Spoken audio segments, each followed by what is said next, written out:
Hey, this is Jacob. I work at Slack, and this is part two of three Slack tips you should know.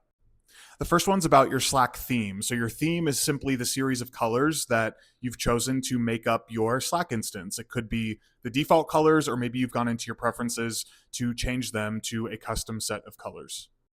So let's say someone on your team came to you and said, "Hey, you were sharing your screen in our meeting, and I noticed the really cool color scheme you have in your Slack instance. Could you share that with me?" And this feature enables you to do that, but it also enables your team member who asked you that to very easily implement that color scheme themselves in their own Slack instance.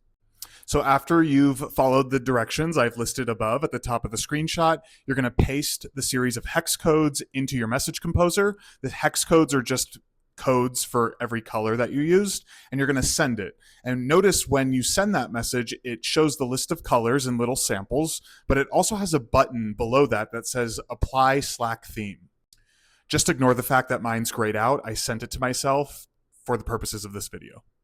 And so, what your team member is going to be able to do is very simply apply that Slack theme to their Slack instance. They don't need to go into preferences. They don't need to manually copy and paste all the hex codes. It's done for them by the click of a button. Sure, this feature is not work related necessarily, but it's a fun one. And if you want to spark some creativity among your team, this is the way to do it. The next one's another keystroke. So, if you're looking to edit the last message you sent in a channel or in a DM, click into your message composer, click the up arrow and the letter E. So this goes straight to that last message you sent, opens it up in an editable format so that you can quickly edit your message. This gets rid of the need to hover over the message, click on the more actions menu, scroll down to edit the message, and then click save. This keystroke makes it very easy for you to edit your latest Slack message sent.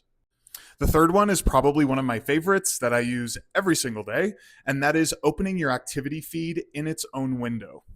So why would someone want to open their activity feed in its own window? So sometimes we want to track the progress of a project, and the culture we've built at Slack is that when someone gives something a message, the eyes emoji, that means they're taking a look. When they've given it a check mark, that means they're done taking a look, or it's been complete, or it's moving on to the next stage. This just helps keep track of projects and conversations in a very easy way without having to hover in or open up activity feed on its own, so on and so forth.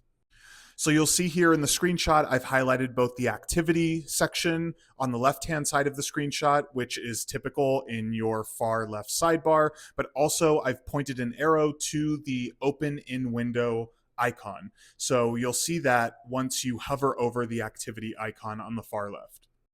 Stay tuned for part three.